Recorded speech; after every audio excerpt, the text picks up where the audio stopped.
Saúdo a todos na paz do Senhor Jesus. Irmãos, vamos dar continuidade na nossa meditação na Santa Palavra de Deus. Nós estamos meditando hoje no livro de 1 Coríntios, no capítulo de número 14, né? E nós vamos fazer a leitura normal da mensagem e depois nós vamos meditar, né, nas referências do capítulo que nós trouxemos, dos versículos que nós trouxemos ontem na primeira mensagem do capítulo 14. A primeira parte do versículo 1 exatamente até o 14, tá certo? Mas mais uma vez eu quero falar com os irmãos, amigos, ouvintes, telespectadores do meu canal, porque eu estou usando essa máscara, né? As pessoas perguntam, querem saber, acham estranho, né? E é porque eu estou fazendo uns procedimentos dentários para simples correções. E já estamos encerrando, né? E assim que eu terminar, eu estarei tirando a máscara, tá bom, irmãos? Tá? É só esse o motivo para que as pessoas ficam sabendo de um modo geral, tá certo? Mas vamos à leitura da mensagem e à meditação nas referências. 1 Coríntios capítulo 14, do versículo 1 até ao 14, né? Só que a mensagem vai ser, a leitura da mensagem vai ser completa, tá certo, irmãos? Aleluia, Pai, louvado seja Deus. Glória a Jesus. Vamos lá, então. O dom de profecia é superior ao de línguas. 1 Coríntios, capítulo 14. Segue a caridade, ou seguir, mas é segue. Segue a caridade e procurai com zelo os dons espirituais. Mas principalmente o de profetizar. Porque o que fala língua estranha não fala aos homens, senão a Deus. Porque ninguém o entende, e em espírito fala de mistérios. Mas o que profetiza fala aos homens para edificação, exortação e consolação. O que fala língua estranha edifica a si mesmo, mas o que profetiza edifica a igreja. E eu quero que todos vós faleis línguas estranhas, mas muito mais que profetizeis. Porque o que profetiza é maior do que o que fala línguas estranhas. A não ser que também interprete, para que a igreja receba edificação. E agora, irmãos, se eu for ter convosco, falando línguas estranhas, que vos aproveitaria se vos não falasse, ou por meio da revelação, ou da ciência, ou da profecia, ou da doutrina?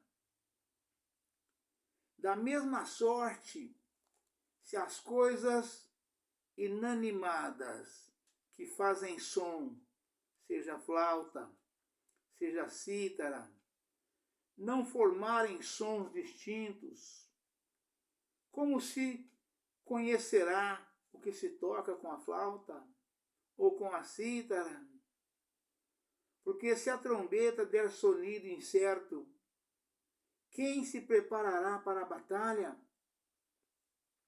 Assim também vós, se com a língua não pronunciardes palavras bem inteligíveis, como se entenderá o que se diz? Porque estareis como que falando ao ar. Há, por exemplo, tanta espécie de vozes no mundo, e nenhuma delas é sem significação. Mas se eu ignorar o sentido da voz, serei bárbaro para aqueles a quem falo. E o que fala será bárbaro para mim. Assim também vós, como desejais dons espirituais, procurai sobejar neles para a edificação da igreja. Pelo que o que fala língua estranha, ore para que a possa interpretar. Porque se eu orar em línguas estranhas, o meu espírito ora bem, mas o meu entendimento fica sem fruto. Que farei, pois? Orarei com o espírito, mas também orarei com o entendimento. Cantarei com o espírito, mas também cantarei com o entendimento. De outra maneira, se tu souberes com o espírito, se tu bem disseres com o espírito, como dirá o que ocupa o lugar de indulto, o amém sobre a tua ação de graças? Visto que não sabe o que dizes? Aleluia, Pai, louvado seja Deus. Porque realmente tu dás bem as graças, mas o outro não é edificado. Dou graças ao meu Deus, porque falo mais línguas do que vós todos. Todavia, eu antes quero falar na igreja 5 palavras na minha própria inteligência, para que possa também instruir os outros, do que 10.000 palavras em línguas desconhecidas. Aleluia, Pai, louvado seja Deus. Irmãos, não sejais meninos no entendimento, mas sede meninos na malícia e adultos no entendimento. Está escrito na lei: por gente de outras línguas e por outros lábios falarei a este povo. E ainda assim me não ouvirão, diz o Senhor. Aleluia, Pai. Louvado seja Deus, glória a Jesus. De sorte que as línguas são um sinal, não para os fiéis, mas para os infiéis. E a profecia não é sinal para os infiéis, mas para os fiéis. Se, pois, toda a igreja se congregar num lugar, e todos falarem línguas estranhas, e entrarem indultos ou infiéis, não dirão, porventura, que estáis loucos? Mas se todos profetizarem, e algum indulto ou infiel entrar, de todos é convencido, de todos é julgado. Os segredos do seu coração ficarão manifestos, e assim, lançando-se sobre o seu rosto, adorará a Deus, publicando que Deus está verdadeiramente entre vós. Aleluia, Pai, louvado seja Deus. Aleluia, Pai, glória a Jesus. Necessidade de ordem e culto. Que farei, pois, irmãos, quando vos ajuntais cada um de vós? Tem salmo, tem doutrina, tem revelação, tem língua, tem interpretação. Faça-se tudo para edificação. E se alguém falar língua estranha, faça-se isto por 2, ou quando muito 3, e por sua vez haja intérprete. Mas se não houver intérprete, esteja calado na igreja e fale consigo mesmo e com Deus. E falem 2 ou 3 profetas, e os outros julguem. Mas se a outro que estiver assentado for revelada alguma coisa, cale-se o primeiro. Aleluia, Pai, louvado seja Deus. Porque todos podereis profetizar, uns depois dos outros, para que todos aprendam e todos sejam consolados. E os espíritos dos profetas estão sujeitos aos profetas. Porque Deus não é Deus de confusão, senão de paz, como em todas as igrejas dos santos. Aleluia, Pai. Louvado seja Deus.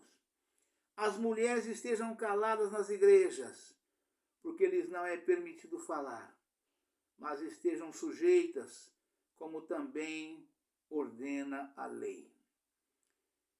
E se querem aprender alguma coisa, interroguem em casa seus próprios maridos, porque é indecente que as mulheres falem na igreja. Aleluia, Pai, louvado seja Deus. Porventura, saiu dentre vós a palavra de Deus? Ou veio ela somente para vós?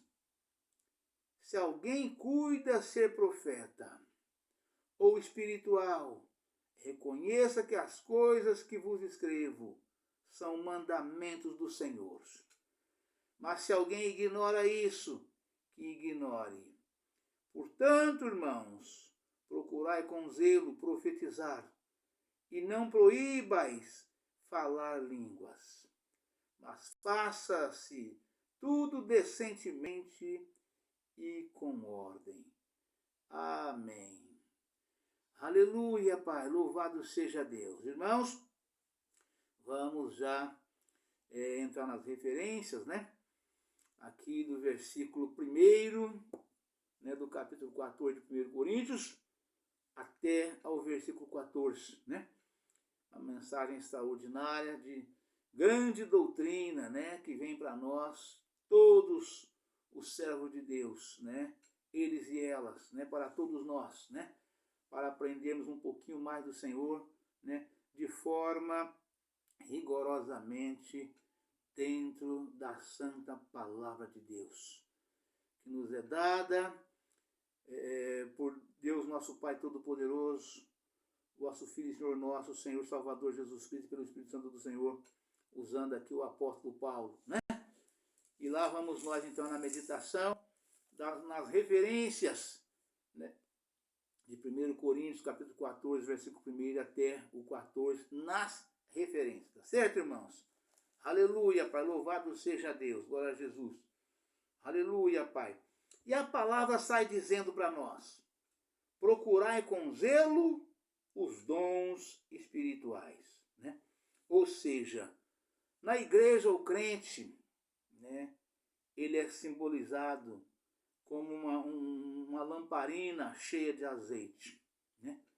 Uma lamparina cheia de azeite, ela permanece acesa, ela é acesa, porque uma lamparina sem azeite, né?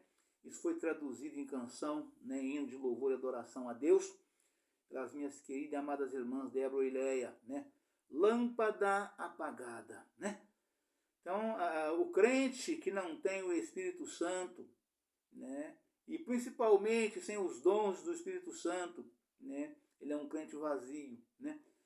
Se ele tiver o Espírito Santo, ele já não é um crente vazio, porque ele tem a essência, a verdadeira essência de Deus, né? Porque ele tem o Espírito Santo. Ah, pastor Israel, mas todos os crentes têm Espírito Santo. Não, não tem não. Ele pode até ter quando ele desceu as águas e foi batizado. Mas se ele pecou, e se ele é um pecador, mesmo sendo crente batizado, se ele for um pecador contumaz, porque todos nós pecamos, não existe homem que não peque. A palavra de Deus afirma categoricamente, não exista homem, né, que não peque, né? Mas se for um pecador contumaz, o Espírito Santo afasta dele e ele perde. Ele passa a ser um crente vazio, né? E com os dons espirituais, ele é dotado dos dons excelentíssimos do Espírito Santo, né? Aí ele torna-se um crente fogo puro, né? Fogo puro no sentido da lâmpada acesa, da lamparina acesa, da botija lamparina acesa porque está cheia de azeite, tem azeite. Se tiver, porque ninguém consegue acender uma lamparina sem azeite ou sem querosene, né? No nosso tempo a gente usava querosene e também continua sendo querosene, né? Mas o simbolismo aqui do azeite é exatamente cheio do Espírito Santo. O crente, assim como toda máquina, todo implemento tem o seu combustível de ação, né? O crente, ele precisa do Espírito Santo, porque ele está o tempo todo em comunicação com Deus, né? ora adorando, ora pedindo, ora fazendo a obra do Senhor, o tempo todo. O verdadeiro combustível do crente chama-se Espírito Santo de Deus, porque é Ele que nos ensina todas as coisas, né? Mas vamos à referência, porque eu não consigo fazer a leitura das referências com vocês, né? Que diz o seguinte: procurai com zelo os dons espirituais. Capítulo 14, versículo 1 Coríntios. Os crentes que têm amor genuíno pelo que também pertencem ao corpo de Cristo devem buscar os dons espirituais a fim de poderem ajudar, consolar, encorajar e fortalecer os necessitados. Confira 1 Coríntios capítulo 12, versículo 17. Não devem esperar passivamente que Deus lhe conceda os dons do Espírito Santo. 1 Coríntios 12, versículos 7 ao 10. Devem, pelo contrário, com zelo desejar e buscar com coração esses dons, principalmente os que são próprios para encorajar, consolar e edificar. Versos 3 ao 13, 19 ao 26. Ou 3, 13, 19, 26. 14, 2. O que fala a língua, né? O 14, 2 traz a mensagem: porque o que fala a língua estranha não fala aos homens, senão a Deus. Porque ninguém o entende, e em espírito fala de mistérios. E a referência diz: os coríntios exageravam a importância do dom de línguas no culto público. Ver o estudo, dons espirituais para o crente. Vamos repetir. Os coríntios exageravam a importância do dom de línguas no culto público. Ver o estudo, dons espirituais para o crente. Página 1756. E isso em detrimento dos outros dons. Além disso, usavam esse dom na igreja sem interpretação. Ou seja, por que Paulo nos exorta, ou a palavra de Deus, usando o apóstolo Paulo, nos exorta dessa forma, através do Espírito Santo? Porque assim como tem igreja hoje, eu conheço, né? As pessoas atropelam o culto de todas as formas para orar por revelação, né? Atropelam o culto de todas as formas para gastar a maior parte do tempo orando por revelação. E Paulo está falando aqui dos irmãos de Corinto, né? Naquela época era falar em línguas.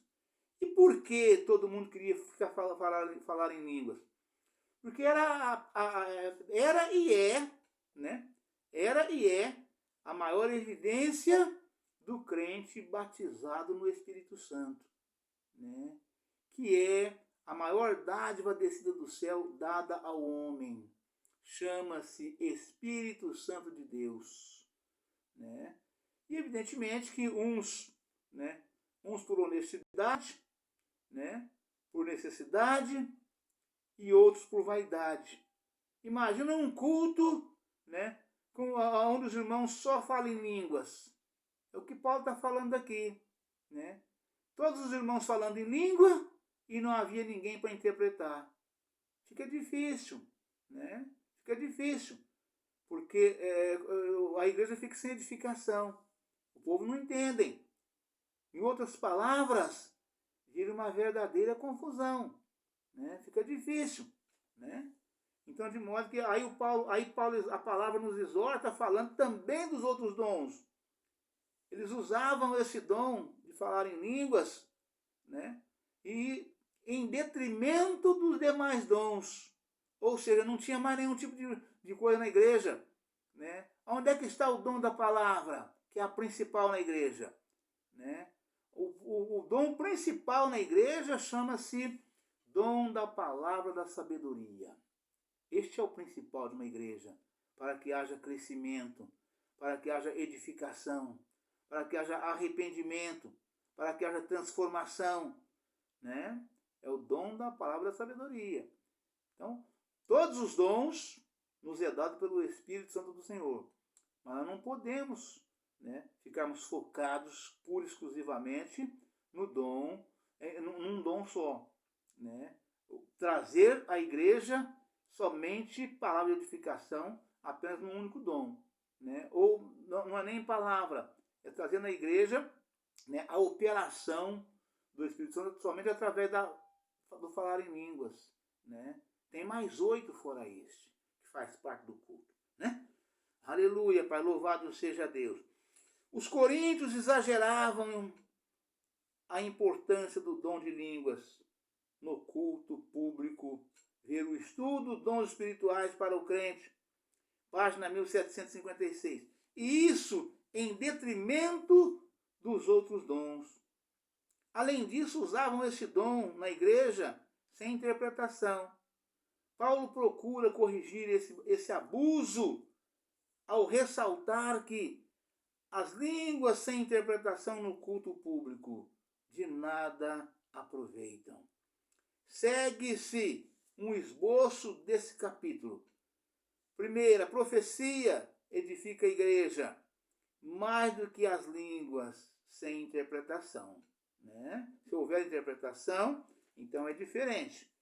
Não, mas não havendo, a profecia fala mais alto, né? Versos 1 ao 4. Segundo, a profecia e as línguas com interpretação têm igual importância na igreja. Vou repetir. A profecia e as línguas com interpretação têm igual importância na igreja. Verso 5. Falar em línguas no culto público sem interpretação não beneficia os outros. Versos 6 ao 12. Quarto, os que falam ou oram em línguas na igreja devem orar pedindo o dom da interpretação, para assim edificarem a igreja. Verso 13. Na vida pessoal de Paulo, falar com Deus em línguas é um meio importante de adoração e de crescimento espiritual.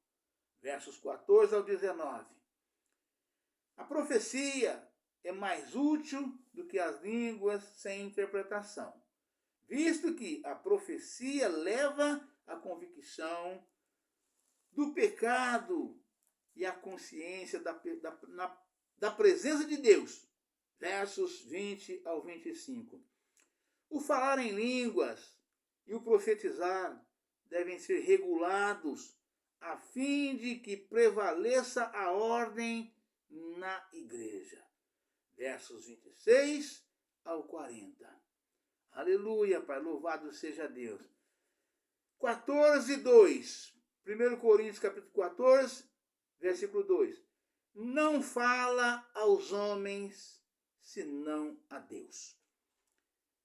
Há basicamente duas maneiras de entender este versículo. Alguns entendem que ele mostra que a finalidade principal das línguas, quer na igreja, quer em particular, é falar primeiramente com Deus e não aos homens. Quando as línguas são dirigidas a Deus, envolvem a comunicação com Ele mediante o Espírito Santo e podem tomar a forma de oração. Aleluia, Pai, louvado seja Deus. De louvor, de cânticos, de invocação de bênçãos e de ação de graças. O que se fala em línguas são mistérios, isto é, coisas incompreensíveis a quem fala e aos ouvintes. Confira nos versos 2 13 e 17. A interpretação da expressão vocal, versos 5 ao 13, em línguas, permite a congregação participar dessa manifestação de adoração dirigida pelo Espírito. E assim ela poderá dizer amém. Aleluia, Pai, louvado seja Deus, né? Aleluia, Pai, louvado seja Deus. Glória a Jesus. Essa afirmação aqui que a palavra nos dá, eu lembro aqui muito bem que a gente, aleluia, Pai, louvado seja essa afirmação em relação à igreja, né? A gente faz com que, glória a Jesus, aleluia, Pai, santo é o teu nome, Senhor, louvado seja Deus. Na igreja, irmãos, nós estamos na igreja pregando aos irmãos, né, junto com os irmãos, e a gente precisa de uma igreja, o pregador necessita de uma igreja avivada, né? A igreja, né, ela bate palmas, ela dá glória a Deus, ela diz aleluia e ela diz amém, né? Essas 4 atuações na igreja, né, atividade na igreja, durante o culto, ela é extremamente necessária para a operação de Deus, né? Então, quer dizer, a igreja avivada, a igreja que tem o Espírito do Senhor ali na vida dos irmãos, né? Para o pregador, é importante que a igreja bata palmas, glorificando a Deus, não ao pregador. Bata palmas, glorificando a Deus, não ao pregador, né? A cada pequena pausa, ou mesmo durante a pregação ali da palavra, de tempo em tempo, isso é necessário, faz parte, né? Então os irmãos bate palmas, diz glória a Deus, diz aleluia e diz amém. E é disso que Paulo está falando aqui. E essas coisas somente acontecem, irmãos, quando existe uma comunhão do pregador com a igreja. Ou seja, quando ambos se entendem uns aos outros. Quando as pessoas sentadas no banco da igreja, ouvindo a pregação, acompanhando, né, a pregação, né? E então a pessoa ouvindo, ela sente aquele toque do Espírito Santo, sentada no banco ali, né? Aquele gozo inefável, aquele gozo diferente, que a pessoa não consegue explicar.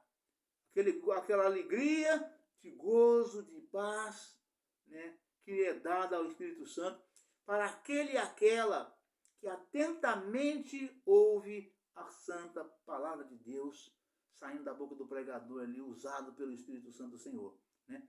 É aí que vem o amém, né? De tempo em tempo a igreja diz amém, porque está entendendo, e este amém é uma confirmação, né, da presença de Deus, falando com a pessoa ouvindo e glorificando a Deus, né, ali com o amém, né, porque a pessoa está sentindo que Deus está falando com ela, né.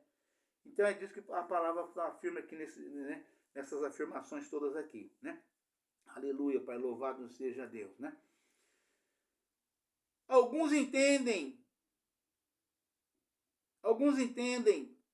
que ele mostra que a finalidade principal das línguas, quer na igreja, quer em particular, é falar principalmente com Deus e não aos homens, né? A interpretação da expressão vocal, versos 5 ao 13, em línguas, permite à congregação participar dessa manifestação de adoração dirigida pelo Espírito. E assim ela poderá dizer amém. Aleluia, Pai, louvado seja Deus. Verso 16. A oração ou ao louvor inspirados pelo Espírito, verso 16. Ver também, verso 6, nota. Por outro lado, é possível que a declaração de Paulo queira dizer que somente Deus compreende uma expressão em línguas. Aleluia, Pai, louvado seja Deus. a não ser que seja interpretada. Versos 5. O sentido seria que as línguas, quando interpretadas, são dirigidas aos homens. Esse ponto de vista é apoiado pela declaração de Paulo, de que a razão pela qual as línguas não são dirigidas aos homens é porque ninguém o entende. Verso 4, versículo 6, nota. Aleluia, Pai, louvado seja Deus. 14, capítulo 14, 1 Coríntios, versículo 3, profetiza para a edificação, né? Versículo 3 está escrito: mas o que profetiza fala aos homens para edificação, exortação e consolação, né? E a referência diz: o dom de profecia na igreja é originado pelo Espírito Santo, não primeiramente para predizer o futuro, mas para fortalecer a fé do crente. Vou repetir. O dom de profecia na igreja é originado pelo Espírito Santo, não primeiramente para predizer o futuro, mas para fortalecer a fé do crente, sua vida espiritual e sua resolução sincera de permanecer fiel a Cristo e aos seus ensinos. Profetizar não é, porém, pregar um sermão preparado, mas transmitir palavras espontâneas sobre o impulso do Espírito Santo para a edificação do indivíduo ou da congregação. Ver o estudo dons espirituais para o crente. Página 1756. Edifica-se a si mesmo. 1 Coríntios capítulo 14, versículo 4. Né? Versículo 4 está escrito: o que fala língua estranha edifica-se a si mesmo, mas o que profetiza edifica a igreja. Aleluia, Pai, louvado seja Deus. Falar em línguas sem interpretação edifica, isto é, faz crescer a fé e a vida espiritual. Versos 26, nota. E quem fala, a quem fala, né? Vamos repetir. Falar em línguas sem interpretação edifica, isto é, faz crescer a fé e a vida espiritual. Verso 26, nota. A quem fala. Porque coloca a pessoa em comunhão direta com Deus por meio do Espírito. Confira em Efésios capítulo 3, versículo 16. Judas, versículo 20. Ultrapassando a capacidade da mente. Paulo declara que ele ora e tem comunhão com Deus desta maneira. E, ao mesmo tempo, ora com o seu entendimento. Amém, irmãos? Aleluia, Pai, louvado seja Deus. Versículos 14 e 15. Aleluia, Pai, louvado seja Deus. Deus abençoe a todos, irmãos. Um forte abraço. E amanhã estaremos de volta com um novo vídeo, uma nova mensagem, em nome do Senhor Jesus. Dando seguimento a essa mensagem extraordinária, né? Que fala aqui dos dons espirituais, né? Mais diretamente falando sobre dois dons, né? O dom de línguas estranhas e o dom de profecia, né? Ambos de suma importância e têm o mesmo valor quando há intérprete. Caso não haja intérprete, ele é mais para a edificação daquele que fala, porque está em comunhão direta com Deus, né? Para o crescimento daquele que fala. Mas se houver intérprete, ele é da mesma forma, tem o mesmo tamanho do dom de profecia, que fala com a igreja inteira. Que bom, né, irmãos? Que os dois são dons espirituais, e ali os dois estão na ponta, né, disputando, né, a forma de falar com Deus e com a igreja para edificação e comunhão com Deus. Deus abençoe a todos, um forte abraço na paz do Senhor Jesus. Até amanhã, se Deus quiser. Amém!